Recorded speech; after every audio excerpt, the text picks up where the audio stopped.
નમસ્કાર વિદ્યાર્થી મિત્રો, વિડિયો લેક્ચરના માધ્યમથી ઓનલાઈન એજ્યુકેશનમાં આપ સૌનું ફરી એકવાર હાર્દિક સ્વાગત છે. બાળકો, આપણે ગયા લેક્ચરની અંદર રાસાયણિક પ્રક્રિયાને સમીકરણની અંદર કેવી રીતે રૂપાંતરિત કરવી આ વસ્તુની ચર્ચા કરી હતી. હવે બધું શું કામ હતું? તો કે બાળકો, આપણે કોઈ પણ રાસાયણિક પ્રક્રિયાનું જ્યારે વર્ણન કરીએ તો બાળકો એ વર્ણન જે છે એ ખૂબ મોટું હોય, 3, 4, 5, 6 મુદ્દાનું થઈ જાય. તો એને ટૂંકમાં કેવી રીતે રજૂ કરવું? તો આપણે એવું કીધું હતું કે કોઈ પણ પ્રક્રિયાનું વર્ણન જો ટૂંકાવવું હોય તો એ પ્રક્રિયાને આપણે શાબ્દિક સ્વરૂપ આપવું પડે. એ પ્રક્રિયાને આપણે શું કરવું પડે? શાબ્દિક સ્વરૂપ આપવું પડે. પણ શાબ્દિક સ્વરૂપની અંદર પણ શબ્દો હજી ઘણા બધા મોટા હતા. તો આપણે એવું વિચાર્યું કે શું શાબ્દિક સ્વરૂપ કરતા પણ કોઈ નાનું સ્વરૂપ આપી શકાય ખરું? તો ખબર પડી કે હા, દરેક જે કાંઈ પ્રક્રિયકો કે નિપજો લીધી હોય એને તમે સૂત્ર સ્વરૂપે રજૂ કરો તો શાબ્દિક સ્વરૂપ કરતા પણ આપણે ટૂંકું સ્વરૂપ વર્ણવી શકીએ છીએ. પણ જ્યારે આપણે રાસાયણિક સૂત્રનો ઉપયોગ કરીએ છીએ અને કોઈ પણ પ્રક્રિયાનું જ્યારે આપણે વર્ણન કરતા હોઈએ તો ગઈકાલે મેં તમને કીધું હતું કે આપણી પાસે જે સમીકરણ તૈયાર થતું હતું એ અસંતુલિત હતું. એટલે કે પ્રક્રિયકો અને નિપજો બાજુ બધા પરમાણુઓની સંખ્યા અલગ અલગ હતી. મતલબ આપણે એ જે સમીકરણ લખ્યું એ ખાલી બેઝિકલી પ્રક્રિયાને વર્ણન કરવા માટે જ હતું એમ, બાકી એથી વિશેષ એમાં કાંઈ જ નહોતું. પણ મેં તમને ગઈકાલે કીધું હતું કે કોઈ પણ પ્રક્રિયા જ્યારે તમે લખો છો ત્યારે સંતુલિત કરવી ખૂબ અગત્યની છે. કોઈ પણ પ્રક્રિયા જ્યારે તમે લખો છો તો એને સંતુલિત કરવી બાળકો ખૂબ જ જરૂરી છે. તો અહીંયા આગળ એક વસ્તુ ખાસ નોંધો કે આજે આપણે જે વસ્તુ કરવાની છે બસ એ બેલેન્સિંગ વિશે, પ્રક્રિયાના સમતોલન વિશે છે. અને બાળકો, આ ખૂબ અગત્યનો ટોપિક છે, કેમ કે આગળ જતા ઘણા બધા ધોરણની અંદર પણ આ ઉપયોગમાં આવશે અને આ જ ધોરણની અંદર આગળના બધા ચેપ્ટરોની અંદર પ્રક્રિયાનું સમતોલન ખૂબ જરૂરી છે બાળકો. રાઈટ? તો આજનો આપણો ટોપિક સ્ટાર્ટ કરીએ છીએ, સમતોલિત રાસાયણિક સમીકરણ. પણ સૌથી પહેલો પ્રશ્ન કે સાહેબ, આ સમતોલિત કેમ કરવું પડે? ન કર્યું હોત અને અસમતોલિત રહેવા દીધું હોત તો એમાં શું જાતું હતું આપણું? આ ખોટે ખોટું સમતુલિત કરવાની વાત આવીને સાહેબ આપણી માથાકૂટ વધે. એની કરતા અસમતુલિત રાખ્યું હોત તો? બાળકો ધ્યાન રાખો, સમીકરણ શું કામ સમતોલિત કરવું પડે? તો કે એની પાછળ મેઇન વસ્તુ છે દ્રવ્ય સંચયનો નિયમ, અથવા એને કહેવાય દળ સંચયનો નિયમ. કોઈ પણ રાસાયણિક પ્રક્રિયાને સમતોલિત કરવી પડે છે એની પાછળનું મુખ્ય કારણ છે દળ સંચયનો નિયમ અથવા દ્રવ્ય સંચયનો નિયમ. તો તરત પ્રશ્ન થશે કે સાહેબ આ દળ સંચય અથવા તો દ્રવ્ય સંચયનો નિયમ એ શું છે? તો જુઓ બાળકો, તમે કોઈ પણ રાસાયણિક પ્રક્રિયા જ્યારે કરો છો, તમે કોઈ પણ રાસાયણિક પ્રક્રિયા જ્યારે કરો છો તેમાં દ્રવ્યનું સર્જન કે વિનાશ થતો નથી. એટલે તમે એક વસ્તુ તમારા મગજમાંથી કાઢી નાખો કે કોઈ નવી વસ્તુ પેદા થઈ. બાળકો, કોઈ દી કાંઈ નવું બનતું જ નથી, કેમ કે પૃથ્વી ઉપર કોઈ દી રાસાયણિક પ્રક્રિયામાં દ્રવ્યનું સર્જન પણ નથી થતું અને કોઈ દી એનો નાશ પણ નથી થતો. એટલે કે પૃથ્વી ઉપર દ્રવ્યનો જથ્થો અચળ છે બાળકો. આપણે તો ખાલી એકનું બીજામાં, બીજાનું ત્રીજામાં ખાલી રૂપાંતરણ કરીને આપણને આનંદ આવે છે અંદરથી. બાકી કોઈ પણ રાસાયણિક પ્રક્રિયામાં દ્રવ્યનું સર્જન પણ નથી થતું અને દ્રવ્યનો નાશ પણ નથી થતો. એટલે કે કોઈ દી દ્રવ્ય નવું બનાવી પણ ન શકાય અને કોઈ દી દ્રવ્યનો નાશ પણ ન કરી શકાય. આપણે ખાલી દ્રવ્યમાં ફેરફારો જ કરીએ અને એ જ ભણીએ જ. આપણે કોઈ દી નવું દ્રવ્ય પેદા નથી કરતા બાળકો, રાઈટ? અને આનો મતલબ એવો થાય બાળકો કે કોઈ પણ રાસાયણિક પ્રક્રિયા હોય ને એની નિપજોમાં હાજર રહેલ તત્વનું દળ, કોઈ પણ રાસાયણિક પ્રક્રિયાની નિપજોમાં હાજર રહેલ તત્વનું કુલ દળ અને પ્રક્રિયકોમાં હાજર રહેલ તત્વોનું કુલ દળ અચળ હોય છે. એટલે કે કોઈ પણ રાસાયણિક પ્રક્રિયામાં નિપજોનું જેટલું દળ હોય એટલું જ સામું દળ પ્રક્રિયકોનું હોય. કોઈ પણ રાસાયણિક પ્રક્રિયા થાય તેમાં નિપજોમાં હાજર રહેલા તત્વોનું જે કુલ દળ હોય ટોટલ, ઈ પ્રક્રિયકોમાં હાજર રહેલ તત્વોના કુલ દળ જેટલું જ હોય. મતલબ પ્રક્રિયકોનું જેટલું દળ હશે એટલું જ સામે ટોટલ દળ નિપજનું હોય. કારણ કે કોઈ દી નવું દળ બને નહીં, કોઈ દી નવું દ્રવ્ય બને નહીં અને કોઈ દી દ્રવ્યનો નાશ પણ ન થાય. એટલે કે પ્રક્રિયકોનું જેટલું દ્રવ્ય ટોટલ હોય એટલું જ દ્રવ્ય નિપજમાં હોય ને હોય જ. એટલે કે દ્રવ્યનો જથ્થો પ્રક્રિયા દરમિયાન અચળ રહે છે. દ્રવ્યનો જથ્થો પ્રક્રિયા દરમિયાન અચળ રહે છે. અને આનો સીધો સાદો મતલબ ઈ થાય કે પ્રક્રિયકોમાં જે તત્વના જેટલા પરમાણુ હોય, આનો સીધો સાદો મતલબ એવો થાય કે પ્રક્રિયકોમાં તત્વોના જેટલા પરમાણુ હોય એ દરેક તત્વના પરમાણુ નિપજમાં એટલા જ હોય. ફરીવાર બોલું છું, આનો સીધો સાદો મિનિંગ એવો થાય કે પ્રક્રિયકમાં જે તત્વોના જેટલા પરમાણુ હોય એ તત્વના એટલા જ પરમાણુ સામે નિપજમાં હોય ને હોય જ. મતલબ કે જો પ્રક્રિયકમાં ઓક્સિજન 2 હોય તો સામે નિપજમાં ઓક્સિજન 2 હોય જ. જો પ્રક્રિયકમાં 2 હાઇડ્રોજન હોય તો નિપજમાં સામે 2 હાઇડ્રોજન હોય. જો પ્રક્રિયકમાં 1 સોડિયમ હોય તો નિપજમાં 1 સોડિયમ હોય ને હોય જ. એટલે બાળકો સમતુલિત કરવું પડે. કેમ કે જો સમતુલિત ન કરો તમે રાસાયણિક પ્રક્રિયાને તો ઘણી બધી વખત ગઈકાલના તમારા વિડીયો તમે જોજો, છેલ્લે જે આપણે પ્રક્રિયા ભણાવી, તો તમને ખ્યાલ આવશે કે જો આપણે પ્રક્રિયાને સમતુલિત નહીં કરીએ તો પ્રક્રિયકોનું દળ અને નિપજોનું દળ અલગ અલગ આવશે. એટલે કે પ્રક્રિયકોમાં જે તત્વના જેટલા પરમાણુ છે એટલા જ પરમાણુ એ તત્વના સામે નિપજમાં નહીં હોય. ખ્યાલ આવે છે? અને જો એ ન થાય તો દ્રવ્ય સંચયના નિયમનું પાલન ન થાય તો બાળકો એ ન ચાલે. કોઈ પણ રાસાયણિક પ્રક્રિયા તમે કરો, દ્રવ્ય સંચયના નિયમનું પાલન થવું જોઈએ. અને એટલે આપણે કોઈ પણ રાસાયણિક પ્રક્રિયાને બેલેન્સ કરવી જ પડે, સમતુલિત કરવી જ પડે. ક્લિયર બાળકો?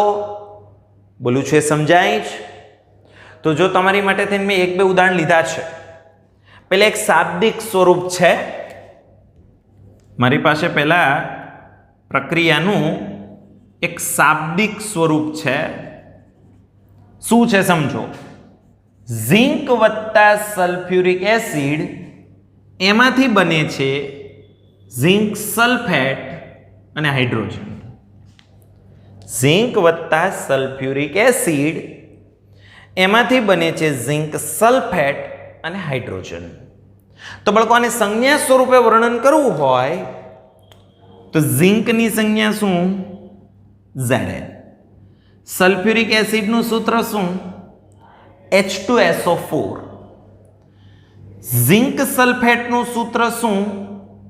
ZnSO4. અને હાઇડ્રોજનનું સૂત્ર શું? તો કે H2.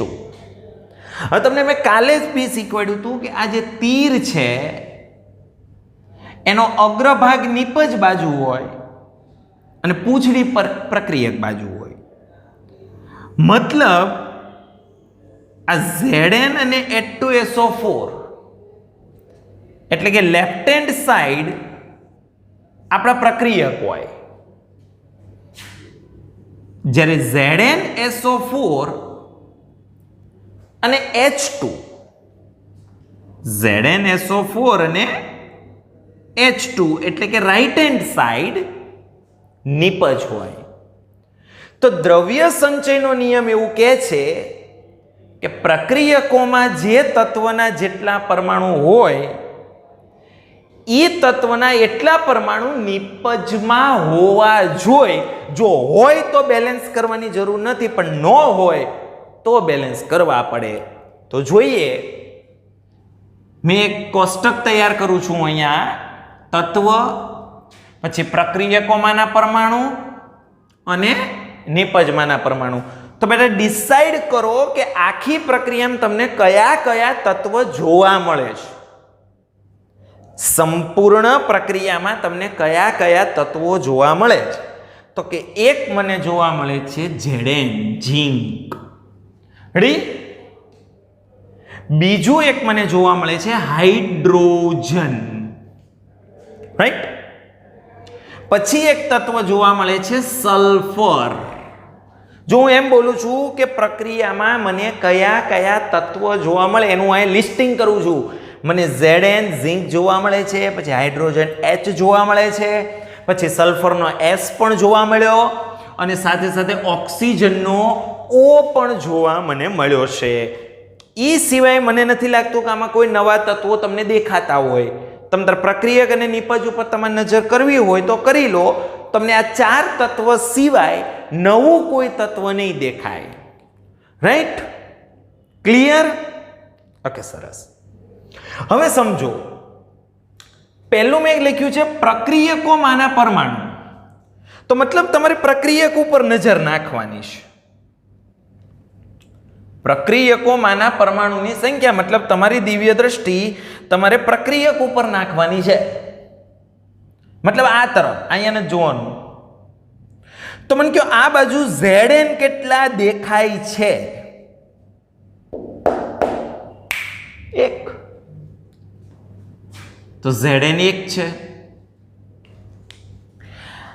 આ બાજુ હાઇડ્રોજન કેટલા દેખાય છે? બગડ 2. તો હાઇડ્રોજન 2 છે. આ બાજુ સલ્ફર કેટલા દેખાય? તો બાળકો અહીં મહેરબાની કરીને ધ્યાન રાખજો, આ ચોગડો ઓક્સિજનને લાગે, સલ્ફરને ના લાગે. આ ચોગડો ઓક્સિજનને લાગે, સલ્ફરને ના લાગે, માટે સલ્ફર આ બાજુ બાળકો 1 જ ગણાય. એટલે સલ્ફર 1 જ છે બાળકો. પછી આ બાજુ ઓક્સિજન કેટલા છે? તો હવે તો ખબર પડી જાય ને, ચોગડો ઓક્સિજનને લાગે એટલે કે ઓક્સિજન બાળકો 4 છે. તો બાળકો આ બાજુ Zn 1, હાઇડ્રોજન 2, સલ્ફર 1 અને ઓક્સિજન 4 છે. હવે આપણી નજર નિપજ તરફ લઈ જાઓ. નિપજમાં પરમાણુની સંખ્યા ગોતી લઈએ. તો જોઈએ, નિપજ બાજુ Zn કેટલા? 1. નિપજ બાજુ Zn કેટલા? તો કે 1. પછી નિપજ બાજુ હાઇડ્રોજન કેટલા? તો કે 2.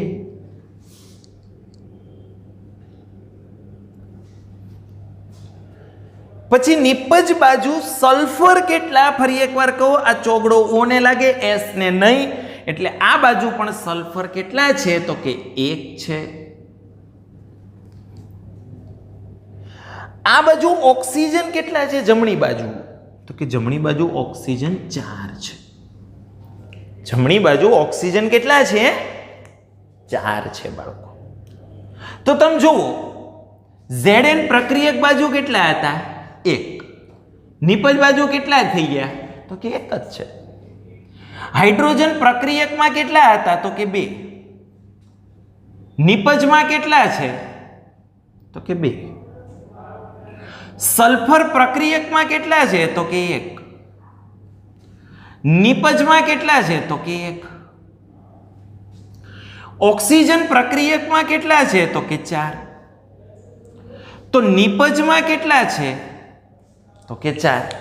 તો બાળકો તમે જુઓ જે તત્વોનું પ્રક્રિયકોમાં જેટલું પ્રમાણ છે એટલું જ પ્રમાણ હવે નિપજમાં છે. મતલબ આ રિએક્શન, આ પ્રક્રિયા ઓલરેડી સંતુલિત છે.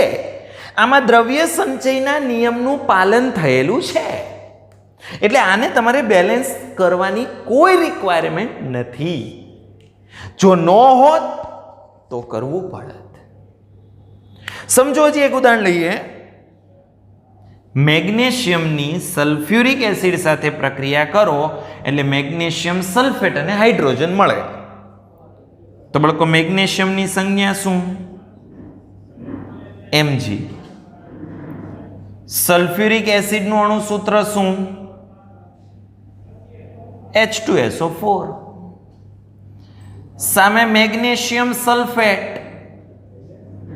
એટલે કે MgSO4 અને હાઇડ્રોજન એટલે કે H2. તો તમારી સમક્ષ મેં એક પ્રક્રિયા લખી છે. ફરી પાછું આવું કોષ્ટક તૈયાર કરીએ જુઓ એટલે તમને વધારે આઈડિયા આવે. પહેલા તો આખી પ્રક્રિયામાં કયા કયા તત્વો છે લિસ્ટિંગ કરી લઈએ. તો કે મને એક તત્વ દેખાય છે મેગ્નેશિયમ, પછી એક તત્વ દેખાય છે હાઇડ્રોજન, પછી એક તત્વ દેખાય છે સલ્ફર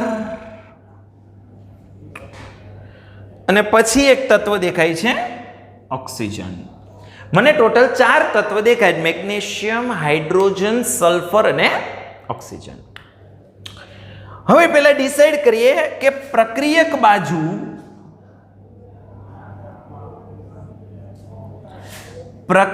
બાજુ કયા તત્વનું પ્રમાણ કેટલું છે પહેલા એ નક્કી કરીએ.